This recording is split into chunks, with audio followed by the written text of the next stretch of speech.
एक तरफ बेटी बचाओ का नारा और दूसरी तरफ बेटियों की इज्जत से खेल रहे नेता।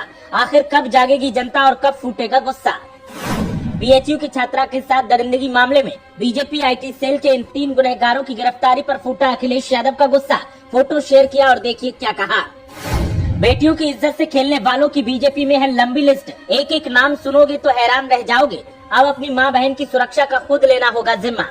उन्नाव का कुलदीप सेंगर, दुद्धी के विधायक राम दुलार गौंड, कुणाल पांडे, सक्षम पटेल, आनंद उर्फ अभिषेक चौहान, ये वो चेहरे हैं जो सत्ता की शह पर दरिंदगी का वो खेल खेलते रहे जिसका खुलासा हुआ तो सब चौंक गए। लड़कियों की अस्मत लूटना इनका खिलौना बन गया और जो इनका शिकार बना उन्होंने अपनी जिंदगी बर्बाद कर दी। और इनके कारनामों के खुलासों पर अब सत्ताधारी मौन है। विरोधी दलों के नेताओं से अगर मच्छर भी मर जाए तो बीजेपी के लोग छाती पीटते हैं, लेकिन इन नेताओं ने जिंदगियां तबाह कर दी। लेकिन बीजेपी का एक प्रवक्ता बोलने को तैयार नहीं है। विरोधियों के अपराध पर बीजेपी के प्रवक्ता, नेता, मंत्री सब जज बन जाते हैं और सजा सुनाने लगते हैं, लेकिन अपने नेताओं की करतूतों पर इन्हें कोर्ट नजर आता है। अब बीएचयू की छात्रा के गुनहगार जब से गिरफ्तार हुए हैं तब से सियासी शोर मचा हुआ है। आरोप है कि बीजेपी इन्हें गिरफ्तार करने के लिए तैयार ही नहीं थी, लेकिन जब दबाव बढ़ा तो फिर गिरफ्तारी की गई। और अब जब गिरफ्तारी हुई है तो फिर अखिलेश यादव ने ऐसा जुलूस बीजेपी का निकाला है कि सब हैरान है। अखिलेश यादव ने तस्वीर को साझा करते हुए सोशल मीडिया पर पोस्ट किया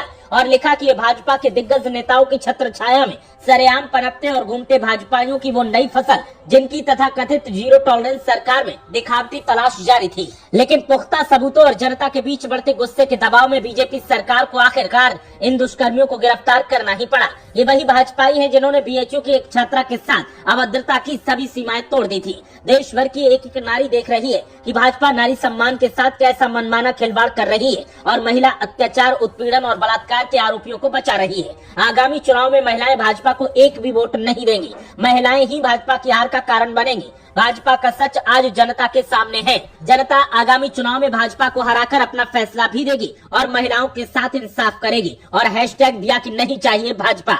अखिलेश यादव ने आरोप लगाने के बाद साफ कर दिया कि बीजेपी को अब महिलाओं का तो वोट मिलने से रहा। सवाल इस बात का है कि आखिर बीजेपी के लोग अपने नेताओं के गुनाहों को जस्टिफाई क्यों करने लगते हैं। अक्सर नेताजी के एक बयान को लेकर बीजेपी वाले निशाना साधते हैं, लेकिन नेताजी ने तो सिर्फ एक बयान दिया था। बीजेपी के नेता तो कुकर्म कर रहे हैं, उस पर क्यों नहीं बोलते? और क्यों योगी का बुलडोजर इन नेताओं के घरों पर चलने से घबराता है? इन सवालों के जवाब शायद ही कभी मिल पाए।